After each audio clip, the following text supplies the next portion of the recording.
이번 비구름의 그 뿌리를 찾아서 올라가 보면 태풍 바비가 있습니다. 이번에 네. 중국에도 굉장히 많은 피해를 줬었는데 그 바비가 지금 태풍급의 강도에서 열대 저압부로 약화가 됐다라는 소식입니다. 네. 그 태풍급은 아니니까 뭐 좀 걱정은 크게 하지 않아도 되는 것인지 태풍과 열대 저압부의 차이가 뭔가요? 이제 태풍하면 이제 한마디로 말씀드리면 강한 바람, 예. 소용돌이 이런 것들 떠오르잖아요. 열대 저압부라는 얘기는 소용돌이가 좀 약해졌다. 이렇게 보시면 돼요. 하지만 많은 공기가 여전히 모이고 있어요. 중심의 네. 기압이 낮으니까. 중심의 기압이 낮다는 얘기는 우리가 이렇게 낮은 곳에서 물을 이렇게 부으면 한쪽으로 쏠리잖아요. 예. 물이 한쪽으로 들어가죠. 공기도 마찬가지거든요. 기압이 낮은 곳에 공기가 모입니다. 공기가 모이면 갈 곳이 없는 공기가 위로 올라가면서 비구름을 만들거든요. 예. 그러니까 소용돌이는 조금 약해져서 저압부로 변했지만 물이 모이는, 그러니까 말하자면 강하게 발달하는 비구름은 계속 있다. 그러니까 이 비구름이 우리나라 쪽으로, 북한 쪽으로 지날 것으로 보이는데 오늘 밤 사이에 북한을 지나서 내일 새벽에는 동해로 빠져나갈 것으로 보여요. 그러니까 예. 그 사이, 예. 그러니까 오늘 밤에서 내일까지 이게 완전히 빠져나갈 때까지는 강한 바람, 그다음에 해상에는 너울, 풍랑 이런 것들이 있을 것으로 보여서 오늘 좀 전에 얘기 드렸듯이 뭐 비도 참 사실은 대비할 게 어려운데 바람도 좀 대비를 해야 됩니다. 예. 우리가 바람은 좀 뭐라 그럴까요? 그 실질적으로 보이긴 하지만 피해가 어떻게 올지 잘 모르잖아요. 그렇죠. 근데 바람이 와서 자기한테 부딪혀서 피해가 나는 게 아니고 바람이 오면 시설물들이 이제 뜯겨져 나가겠죠. 예. 그럼 시설물들이 뜯겨 나가면 이 시설물들이 바람에 날리면서 피해를 주는 거거든요. 예.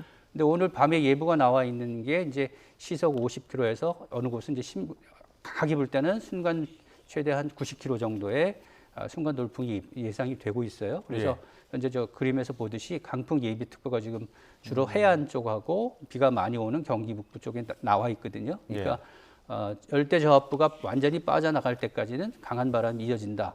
그러니까 바람에도 대비를 하시고 해안에는 너울성 파도가 밀려올 가능성도 있어요. 그래서 해일은 아니지만 조금 높아질 가능성이 있으니까 이런 해안 침수에도 대비를 하시는 게 좋겠습니다. 그 바비가 지금 다행히도 좀 세력이 약해지긴 했습니다만 중국에 상륙할 때만 해도 세력이 엄청 크다 보니까 피해도 어마어마했다고 하더라고요. 그렇죠. 저희가 태풍의 등급을 볼 때 이제 강도 5 그러면 가장 강한 거고요.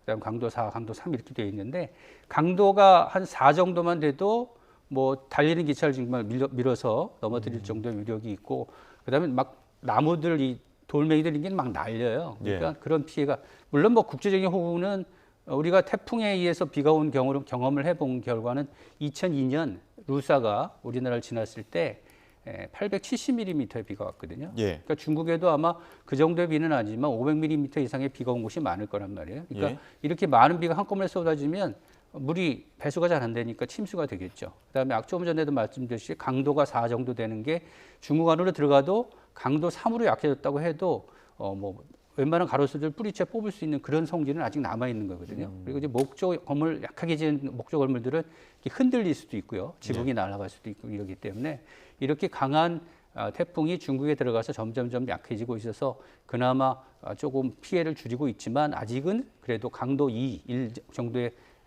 태풍에서 이제 저압부로 바뀌면서 조금씩 바람이 약해지고는 있지만 이게 이제 우리나라 쪽으로 들어오면서 바다를 지나게 되거든요.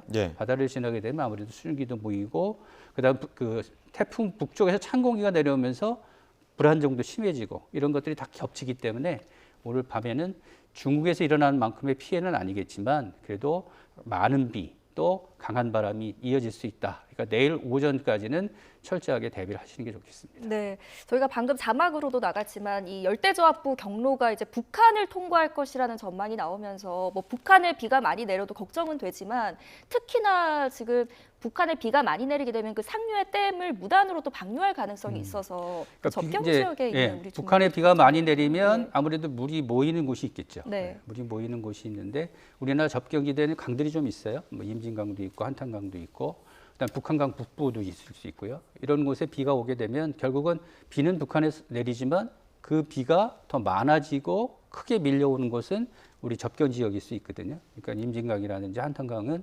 특히 그 주변에 계신 분들은 거기 아마 지자체에서 준비를 할 거예요. 네. 비가 오면 뭐 홍수주의보라든지 뭐 이런 것들을 내릴 텐데 변화가 어떻게 되는지, 어떤 변화가 밤새 일어나는지 이런 것들을 좀 신경을 쓰고 계시다가 밤에 그 열대저압부가 완전히 빠져나가기 전까지는 이런 변화들이 어떻게 결과로 나타나는지 이런 것도 좀 살펴보실 필요가 있어요. 지금 그림에도 나오지만 내일 새벽에는 아마 동쪽으로 빠져나갈 것 같으니까 오늘 밤에만 집중적으로 좀 살펴보시는 게 좋겠습니다. 내일 조금 소강 상태지만 일요일 날도 또 비 소식이 있어서 이거 장마가 끝난 건지 비는 언제까지 좀 조심해야 되는지 이런 부분도 짚어주시죠. 일단은 내일 오늘 밤에서 내일 새벽까지 중부지방에 비가 오고 그다음에 내일 오후에는 이제 비가 소강 상태에 들어갈 가능성이 높고요.